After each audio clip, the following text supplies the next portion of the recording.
Parliament प्रचार कार्य आरंभ कर गोटे छोटिया बैठक करूँ पार्लामेंट संजय बेले आज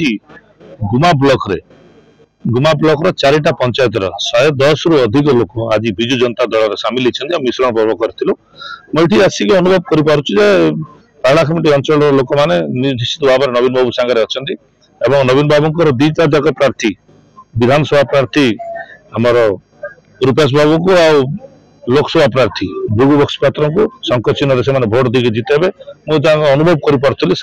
मनोभाव जहाँ देखी पार्टी समस्त बहुत उत्साहित अच्छा गोटे कथा कहुच्छी पार्लामेंट जोटा कि भोट बैंक गुमा माइनोरिटी लोक अधिक रही कांग्रेस बड़ अंश किंतु गत पंचायत निर्वाचन में कांग्रेस गड़ को भांगी बीजेपी विजय लाभ कर किंतु जे बर्तमान बीजेपी विधायक प्रार्थी अच्छे से कहते कांग्रेस सहित आम लड़ाई हम बीजेपी पछे पड़े आप जड़े वरिष्ठ नेता हिसाब से बीजेपी कौन कहे जे बीजेपी प्रार्थी होती से निजे बीजेडी प्रार्थी अतीत दिन थे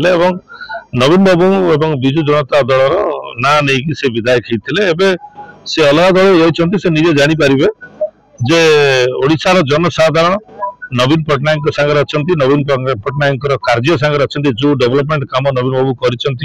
गाँ गहली जो कम कर माँ भौणी मान जो डेवलपमेंट कर छोट छोट छुआ मान जो भविष्य उज्जवल करने स्कूल 5टी काम गुड़ाक स्कूल उन्नतीकरण जोटा कि आम स्वप्न भाव पार नुलू सेमती छोट छोट गाँव भी जो स्कूल डेभलप हो कंप्यूटर पिला शिखुं से जो जिनसा पुराणा काल कथा ना पुराणा काल कथा से जो कहते बहुत पुराणा कथा से कहते देखो विजु जनता दल निश्चित भाव में ओडिशार नंबर 1 दल अच्छी ये अंचल भी पार्लामेंट अंचल भी विजु जनता दल नंबर 1 ही रही।